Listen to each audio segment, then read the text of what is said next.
The much-anticipated Brexit impact assessments are rather less detailed than many expected them to be. Chris Kendall contrasts the Brexit Secretary's admission that he is not a fan of them with the stringent approach the European Commission now takes to financial accountability.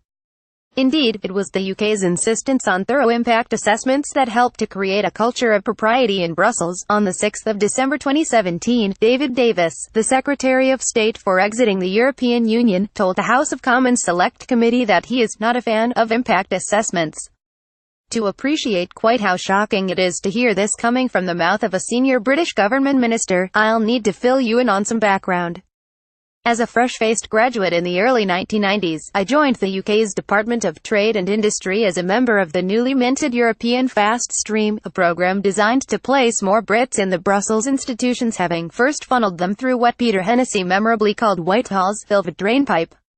My first posting was as a member of the team renegotiating the European structural funds, the funds delivering support to the EU's less developed regions.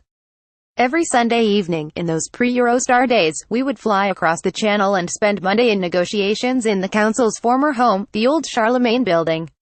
When he wasn't sending me up to the bar on the 14th floor to refresh his whiskey tumbler and cigar case, yes, that's how it was only 25 short years ago, my boss, the Assistant Secretary, would harangue the Commission and the other 11 member state delegations with his insistence on ex-ante evaluation and thorough prior appraisal.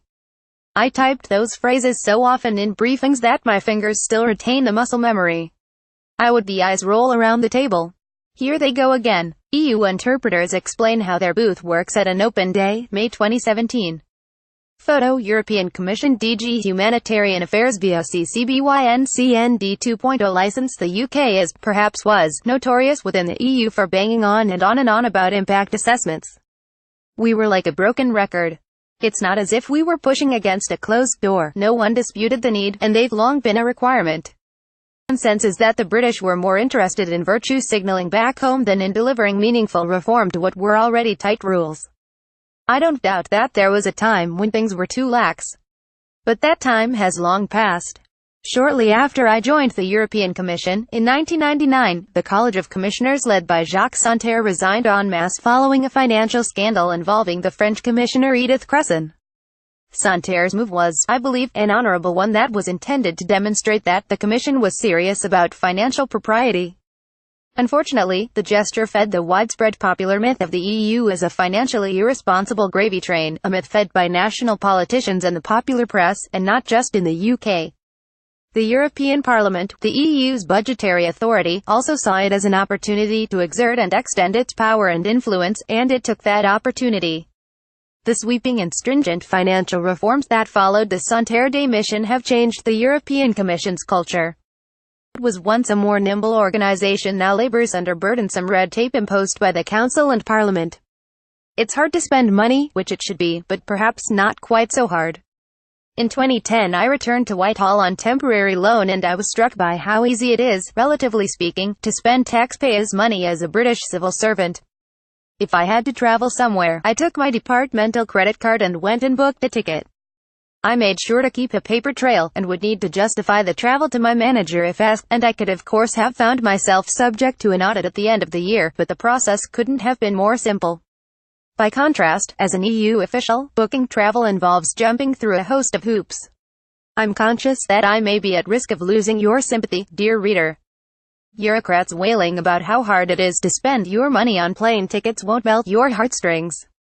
My point is that the culture of the EU institutions is quite unlike its popular spendthrift image, and that is due in no small part to generations of British politicians and civil servants who have helped to shape Brussels in their own image. Or rather, what they project as their own image. How accurate that image is must be questioned when a senior government minister from the country synonymous with impact assessments tells his parliament that he is not a fan. As a practitioner, I can tell David Davis that I'm not a great fan of impact assessments either, but I accept that they are a necessary part of good government. Impact assessments are what stand between wild, ideologically motivated proposals and actual legislation affecting people's lives. One has to ask, why isn't David Davis a fan of impact assessments, and in particular why does he not see a need for impact assessments when it comes to ripping the UK out of the European Union? Please read our comments policy before commenting. Note this article originally appeared at our sister site, LSE Brexit. It gives the views of the author, not the position of EUROPP, European Politics and Policy or the London School of Economics. Blank, _____ about the author Chris Kendall. Chris Kendall is an EU official and former British civil servant who blogs in a personal capacity on subjects ranging from knitting to Brexit, but mostly about Brexit. He can be found on Twitter as @autocrat.